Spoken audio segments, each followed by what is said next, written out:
What it do, YouTube, man? It's your boy Big Mo. Some of you guys know about Mo 2 Suave, man. But today we got another reaction video. This is something different. Something different. Totally something different. Yeah, it's something different. We got this down. Family dinner ends in a brutal massacre. Massacre. True crime documentary shit. I ain't gonna lie. I'm gonna see about this shit. I ain't gonna lie. We'll see about this shit.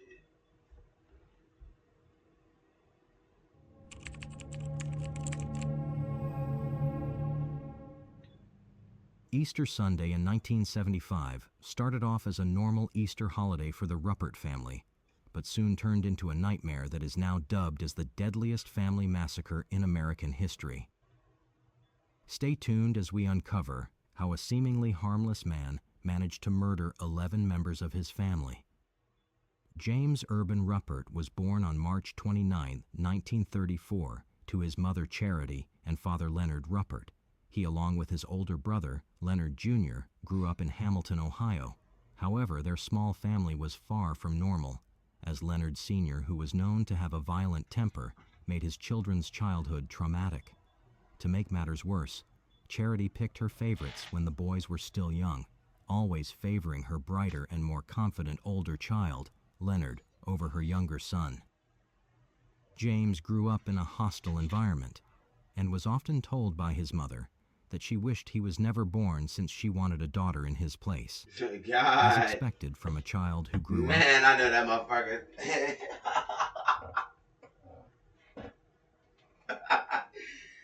Bro. He probably went down psychopath, bro. I don't think he went serial killer. He probably was a psychopath. Without parental affection. This negatively impacted Ruppert's self-confidence, and he grew up to become a loner. His parents' carelessness constantly cost him, including his father's insistence on keeping chickens around their house, causing him to develop an allergy to the feathers. Despite his allergy, his parents showed little to no concern for his well-being as they continued to keep the chickens around. When Rupert turned 12 in 1947, his father became deathly ill and soon died of tuberculosis. However, his days of torment were far from over as his older brother quickly took over their father's role and went out of his way to harass his younger brother. As a result, Ruppert's performance in school was severely lacking as compared to his brother. With no friends to offer him any support, Ruppert found himself dealing with everything on his own as Charity continued to ignore his existence. The constant bullying at home and school got so bad that at the age of 16, Ruppert decided to end things once and for all. He took sheets from his home and tried to hang himself. However, he failed to succeed in his suicidal attempt. This marked an important event in Ruppert's life as he stopped making any effort towards improving his life and accepted his fate as the inferior son. This became Ruppert's first and only suicide attempt. Not surprisingly, Ruppert grew to hate both his brother and mother. By the time he reached college, he stood at 5 feet 6 inches and only weighed 135 pounds. He spent 2 years in college before giving up on it as well, while his brother once again surpassed him and graduated with a degree in electrical engineering. It helped that Leonard Jr. had his mother's full support.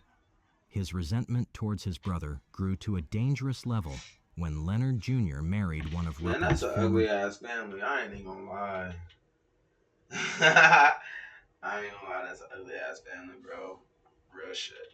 That creep me the fuck out, man. You look ugly as fuck. The mama.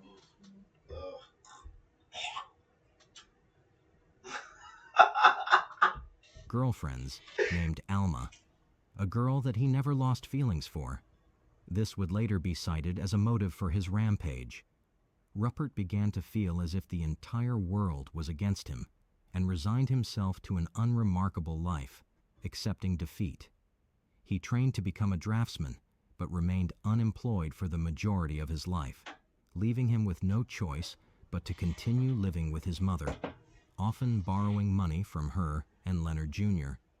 while his brother not only managed to get a job with General Electric, he also bought a house in Fairfield where he lived with Alma and their 8 children: 17-year-old Leonard III, 16-year-old Michael, Damn, bro. 15-year-old Thomas, 13-year-old Carol, 12-year-old Anne, 11 years old David, 9-year-old Teresa, and 4-year-old John. Perhaps because he was so frustrated with his life, Ruppert developed an affinity for guns. Among his collection, he had a .357 Magnum, 2 .22 handguns, Oh and my a .22 rifle. 2 things became ritual for Ruppert: god. drinking and target practicing. Ruppert had turned to drinking to deal with the toxic environment at home, as well But I ain't gonna lie though, country boys do this shit too, bro.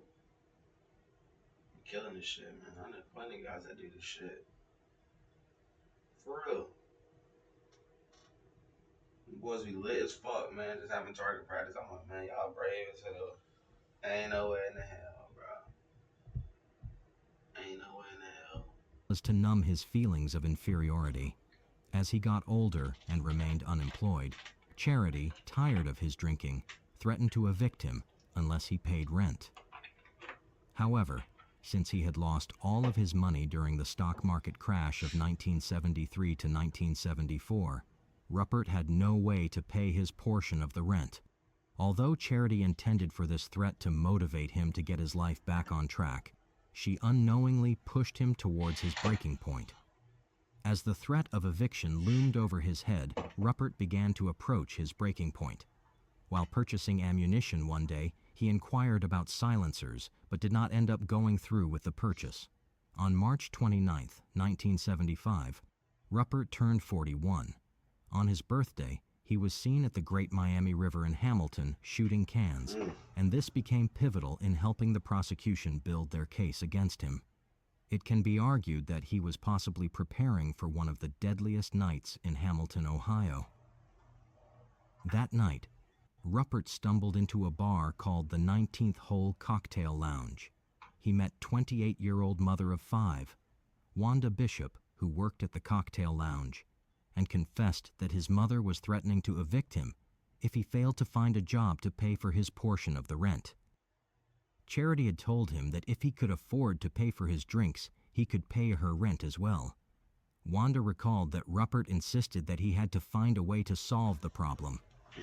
Ruppert stayed in the cocktail lounge until 11 p.m. before leaving, but soon returned and continued drinking until the lounge closed at 2:30 a.m. When Damn. Wanda asked him if he had managed to resolve his problem, Ruppert replied, "No, not yet." The next morning, Charity, who was not feeling well, called Leonard Jr. and his family for Easter dinner instead of an early lunch at their house, 635 Minor Avenue. Once Leonard Jr. and Alma Man, I was about to arrived, say that's some their white children people fucking. That's participated in an white people Easter egg fucking hunt meal, ain't it? outside Goddamn. while Ruppert slept in late, nursing a hangover from the previous night. By the time he got up at 4 p.m., everyone had moved inside to Chat. continue the celebration, while Charity prepared sloppy joes for the family, and Alma helped put them together.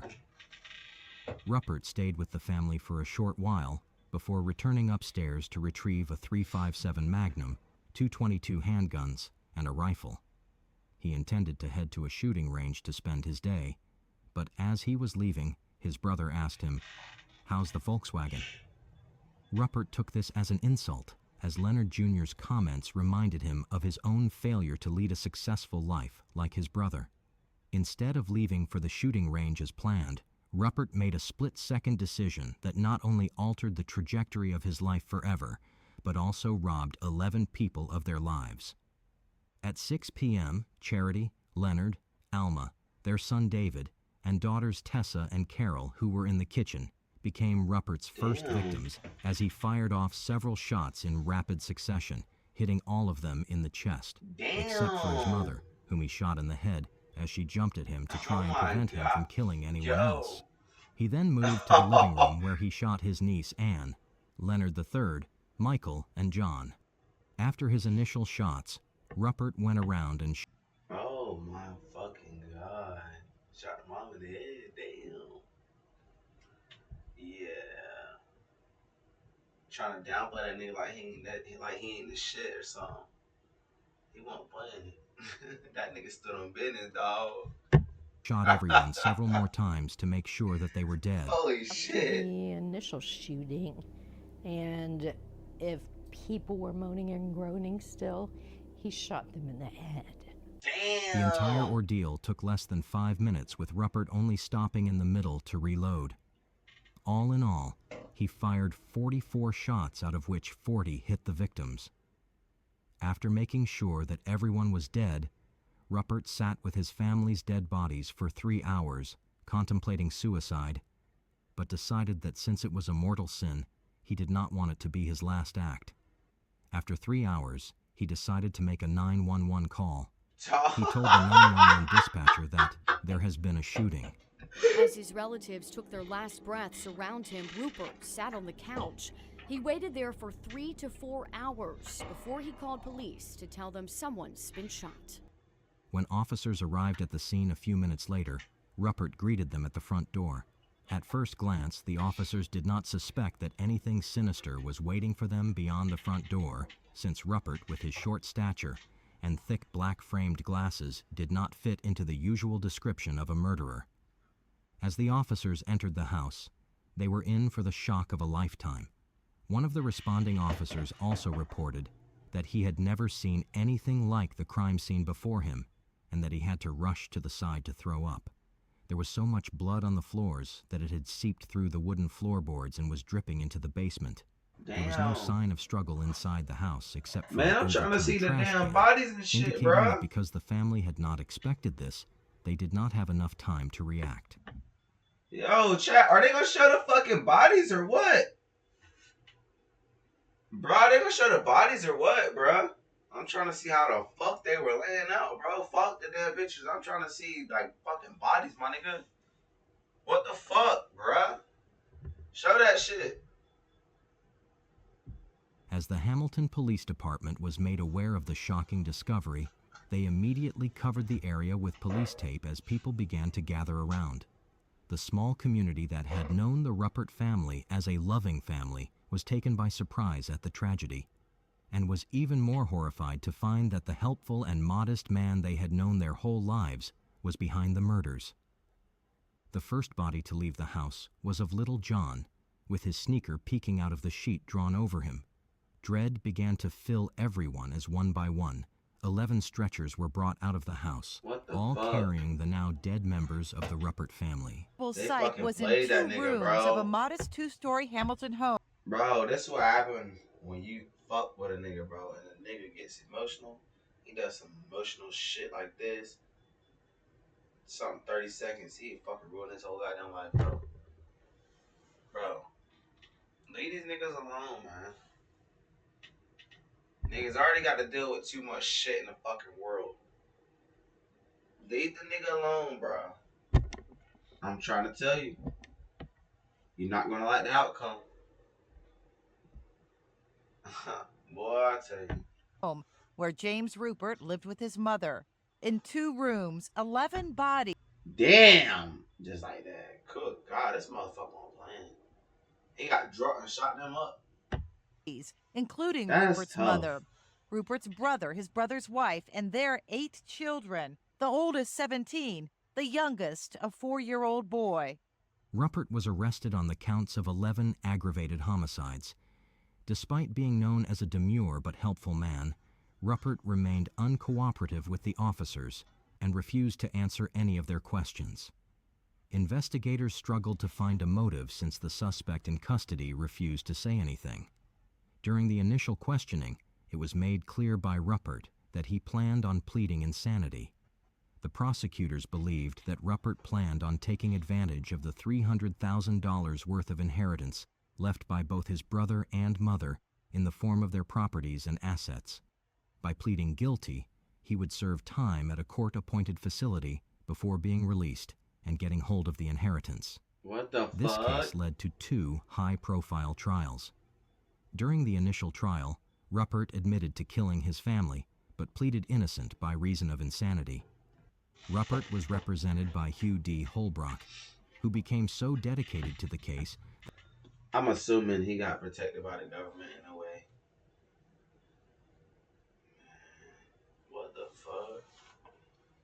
innocent is crazy.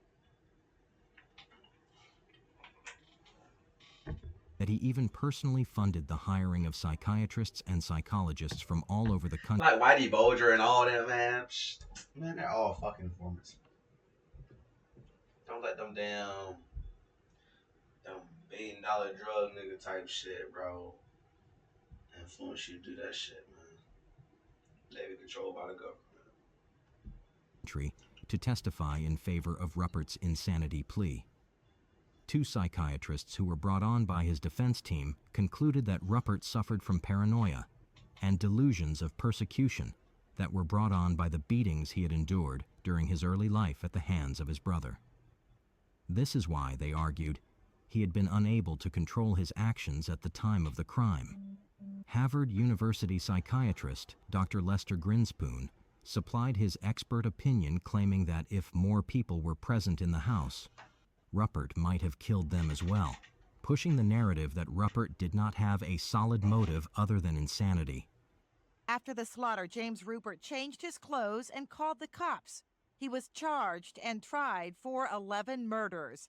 His attorneys said he killed during a psychotic rage. They said he was insane. Along those same lines, Doctor, isn't it true that you have no way of telling the court what Mr. Rupert's ability to rationally discuss the case with his attorneys, to rationally assist in the preparation of a defense would be if he were not under the effect of either a major tranquilizer such as Thorazine or Trilofan at this time? Isn't that right? I have no specific way of telling that other than to say that during the course of my examination with him, he was able at that time and under that condition with that dosage of medication to rationally confer with me and talk to me about what had happened. At the same time, the prosecution argued that Ruppert planned to misuse the insanity plea to inherit the $300,000 inheritance. He murdered his family to collect his brother's $300,000 or so in life insurance. That's what I think. That's what I think the evidence showed, and that's what I believe. Instead of having his case presented in front of a jury, Ruppert decided to have his case tried in front of 3 judges. However, he was incorrectly told that all 3 of the judges would have to agree unanimously on a decision. 2 out of the 3 judges found Ruppert sane and convicted him on 11 counts of aggravated murder. Damn. He was sentenced to serve 11 consecutive life sentences. During 1975, the United States had banned the death penalty, saving Ruppert from being given a death sentence. The 3rd Hamilton County judge, Fred Kramer, however, found Ruppert insane. Between the years 1977 and 1978, the Supreme Court of Ohio ruled that there had been a mistrial since the judges did not know whether they needed to unanimously agree on a decision or have a majority rule. Ruppert was granted another trial that was determined to be held in Findlay, Ohio, since it was deemed that he could not receive a fair trial in the city of Hamilton. On July the 23rd, 1975, the new trial began, where Ruppert and his defense team once again argued for the insanity plea. However, the prosecution led by John Holcomb brought forward 29 witnesses and presented 200 exhibits in court, successfully building a different line of reasoning.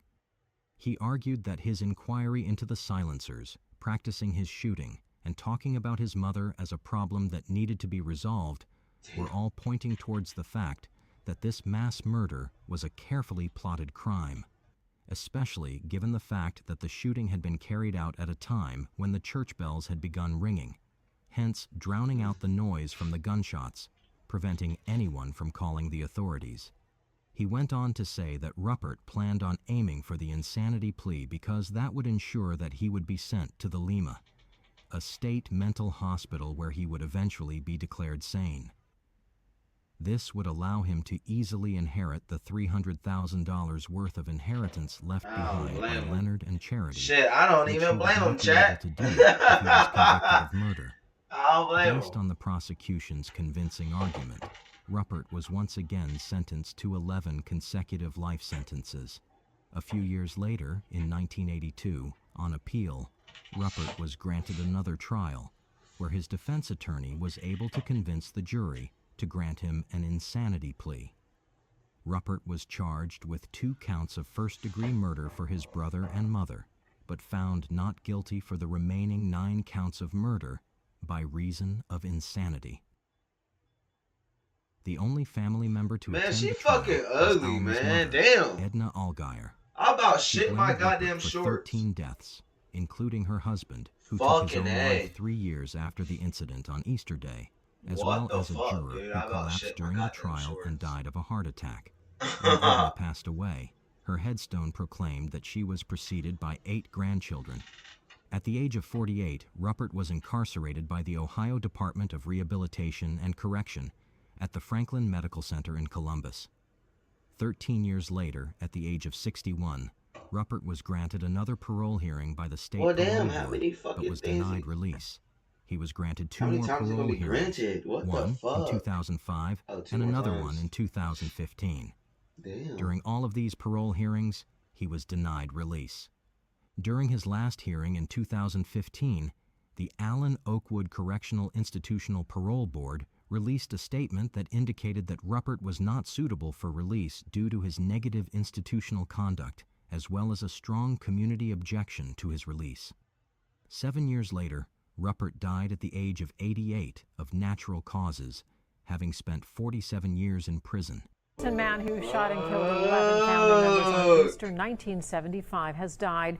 James Ruppert died over the weekend at Franklin Medical Center in Columbus at the age of 88. The Hamilton Journal-News says that he died of natural causes. The Ruppert family was buried in Arlington Memorial Garden in Cincinnati, Ohio. A year after the heinous mass murder, the house was opened up to the public. Bro, all the damn serial killings,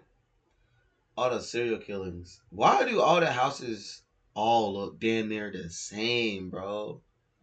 Why do they all look the same damn near? They look identical as fuck. You know what I'm saying? That's crazy. That's crazy. Yo, I ain't even gonna lie, bro. I might make a whole fucking YouTube channel based on just crying. I ain't even gonna lie, I love this shit, honestly. I fuck with it. I fuck with this shit. Ruppert family's belongings were auctioned off, and the hardwood floors were covered with a carpet in places where bloodstains were harder to remove. The house was rented to a family who was unaware of the house's history. As soon as they found out, they moved out, complaining of hearing strange voices and other unexplained noises. To this day, the house remains occupied. Even today, the Easter Sunday Massacre is remembered as one of the deadliest family massacres in America. A book called The Easter Sunday Massacre, A Prosecutor's Diary, The True Story of Mass Murderer James Ruppert, written by the lead prosecutor John's daughter-in-law, Karen Holcomb, was published with the help of his notes left behind after his death. Karen Holcomb first became familiar with this case in the 1990s when she was a reporter for the Journal-News. She didn't know at the time that her coverage would lead to her marrying the prosecutor's son and decades later taking her late father-in-law's words and crafting them into a book that details the trauma left behind after this tragedy. What did you think of the case? Do you think Ruppert was eligible for the insanity plea? Or do you think that this was an elaborate plan that he had come up with after deciding that he was finally done accepting the abuse he had endured his entire life? Bro, I think they could have let that nigga out, bro. Low key. Give him a second chance. I mean, shit, like, dumbass motherfuckers that be graping and all the other shit. Second chances. I mean, shit. You can give him a second chance, too. He just stood on business. That's all he did. He stood on business. He stood on business, bro. And it's your boy, man. Mostly Suave, man. I'm up out of this bitch, man. Make sure you guys like, comment, and subscribe, bro. Peace out.